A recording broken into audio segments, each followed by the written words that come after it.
Hello my sweet and lovely viewers. তো কেমন আছো তোমরা সবাই? আশা করি প্রত্যেকে অনেক অনেক ভালো আছো।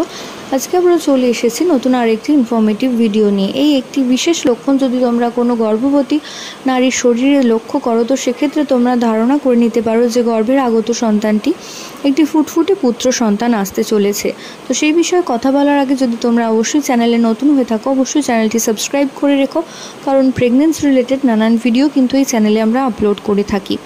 তো প্রাথমিক অবস্থায় যদি দেখো কোনো গর্ভবতী মায়ের স্তনের আকৃতির মধ্যে পরিবর্তন হয় এবং সেই স্তনের আকৃতি যদি দেখো যে বাম দিকের তুলনায় ডান দিকের স্তনের আকার অনেক বেশি বড় হয়েছে, মানে বাম দিকে চাইতে ডান দিকের স্তন অনেকটা আকারে বেড়ে গিয়েছে, তো সেক্ষেত্রেও কিন্তু ধারণা করা হতো যে গর্ভের আগত সন্তানটি একটি ফুটফুটে পুত্র সন্তান আসতে চলেছে। এছাড়াও যদি দেখো স্তনের বৃন্ত 5 মাসের পর থেকে ধীরে ধীরে ভীষণ পরিমাণে কালো হয়ে যাচ্ছে, অর্থাৎ বেশ ভালো রকমই কালো হয়ে যাচ্ছে, তো সেক্ষেত্রেও ধারণা করা হতো যে গর্ভের আগত সন্তানটি একটি ফুটফুটে পুত্র সন্তান আসতে চলেছে।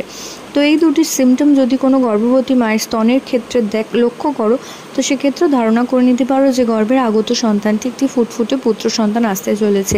তো আশা করছি তোমাদের কাছে ভিডিওটা কাজে আসবে। প্রত্যেকে ভালো থেকো, সুস্থ থেকো, এই কামনা করে ভিডিও এখানেই শেষ করলাম। নমস্কার।